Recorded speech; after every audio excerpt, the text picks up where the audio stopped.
ئەندامێکی ئەنجومەنی نوێنەرانی عێراق ڕای دەگەیەنێت ناکۆکیەکانی نێوان هەرێم و بەغدا لە ڕابردوودا کە ئێستا پرسی ڕێفرەندۆمی شیاتۆتە سەر هۆکارێکە بۆ ڕێگنەکەوتنی لایەنەکان لەسەر بەڕێوەچوونی هەڵبژاردننی ئەنجومەنی پارێزگای کەرکووک.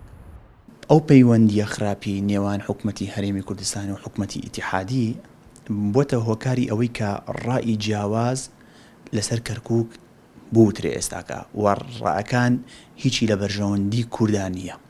بۆ نمونە ئێستا تەوەجۆهێکەیە لە بەغدا کە هەموو لایەنەکان لەگەڵ ئەوەن انتخابات لە ئەنجومەنی پارێزگای کەرکووک نەکرێت. ئەمە بەڕای شخصی خۆم گەشتمەتە ئەوە و پرسی ڕیفراندۆمی کوردستان بەگشتی و تێکەڵبوونیشی کەرکووکیش لە نێویە بە تایبەتی یەکێکی دیکای لە هۆکارەکانی کەوا ڕای جیاواز دیسان بێتە ئاراوە و دژەکان لە دژی ئێمە و کەرکووکیەکان زیاتر بێت لە پەرلەمانی عێراقی.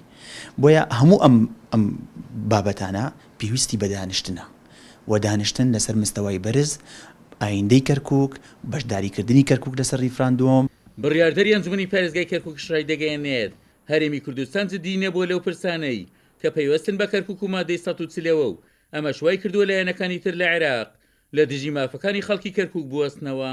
پشتیوانەکانی حکوومەتی هەرێم ناڵین نەکراوە کراوە بەڵام ڕەنگ بهێشتا زیاترمان بە پێویست بێ لەبەرەوەی هەتاکو ئێسانە پرسی ڕێفراندۆم کەوا باسەکرێ وەکو بەو شێوەیە لە شاری کەرکووک پرسەکە کاری بۆ کرابێنە ئەو پرسانەی کەوا لەسەر جێبەجێکردنی مادەی 140 و کێشە سیاسیەکانی کەرکووکە یەکلاکراوەتەوە ناکرێتەوە ئەنجومەنێکی پارێزگای 11 ساڵە پەکی کەوتووە تێناگەی هۆکارەکەی لەسەر چ ئاستێکە و چ بابەتێکە بۆ کۆمەڵی شەهیدماندا لە 28 تەمموزی ساڵی 2008 قوربانیماندا لە پێناو ئەوەی یاساکان بە سەروەری جێبەجێ بەڵام بەداخەوە هەموو کاتێک ئەم مفاوەزاتانە ئێمە پێمان وایە شکست دێنێ وەکو ئاسی پێویست ناگەینە ئەنجامی ئەوەی کە کەرکووکیەکان مەبەستیانە بۆ چارەسەری کێشەکان.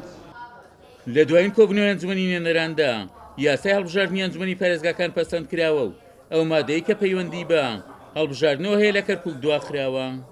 پاقستنی هەڵبژاردننی کەرکووک زیان بە پرۆسە سیاسیەکەی کەرکووک دەگەیەنێت و دیاریکردنی ئایندەی ئەم شارەش دەخاتە مەترسیەوە.